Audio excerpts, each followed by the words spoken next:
Hello everyone, I am Anjan and welcome to the 19th video tutorial of the Verilog course series. In this video, you will be getting to know how a D flip-flop works and how to design a Verilog code for it.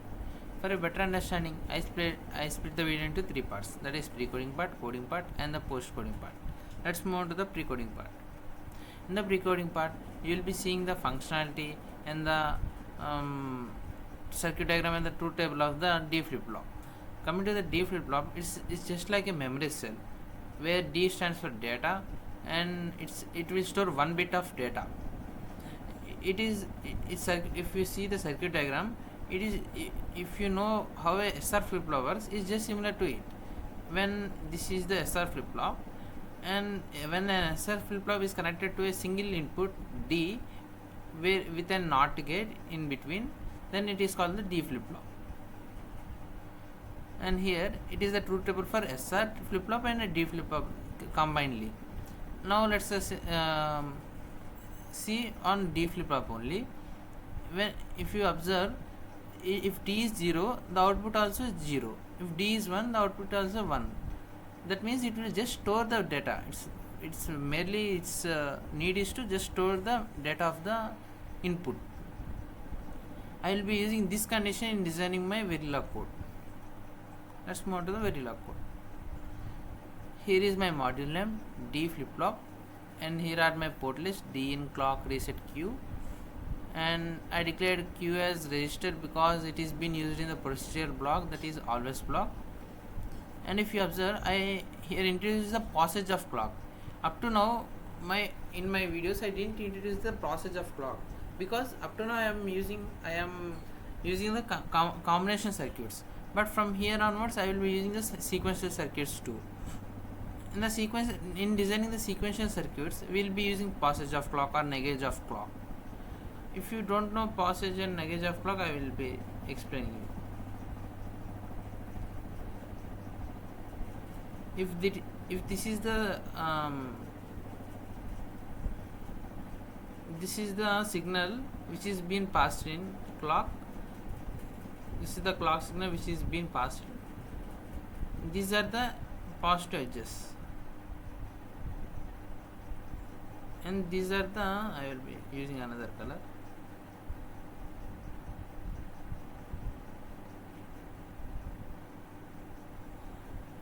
These are the negate clocks.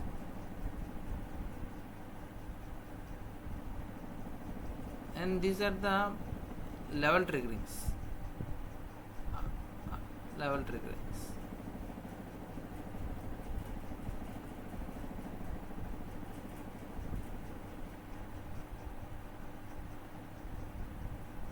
For every passage of clock, it is saying if every passage of clock, it will reset, it will change, the clock signal will be, the input will be changing.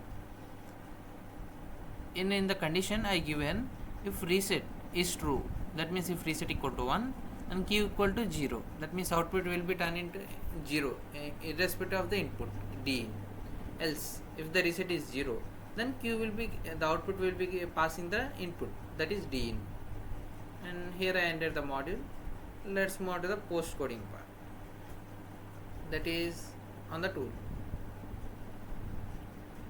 Here is my code which I shown you earlier, and here I pre-simulated it for you to save the time.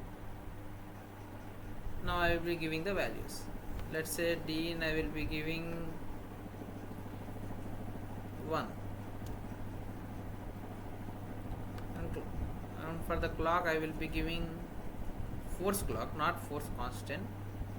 Set it for binary, level 1, trial etching value 0, and here is the period is 100 nanoseconds, but I am using 10 nanoseconds, so I will be reducing 10 here, and OK. For first I will be force reset will be 1, so that my output will come 0 irrespective of any D input 1. Let's check it for 10 nanoseconds. Here I got it, Q equals 0. Let's check. Let's set reset as 0, so that I will be getting D in pass on through Q, and we will get Q as 1. And here I got Q as 1. You can also check it for D in 0.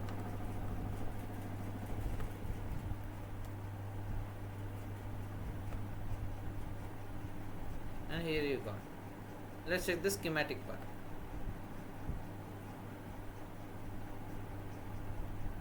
Here is my schematic part. It is a RTL register synchronous block.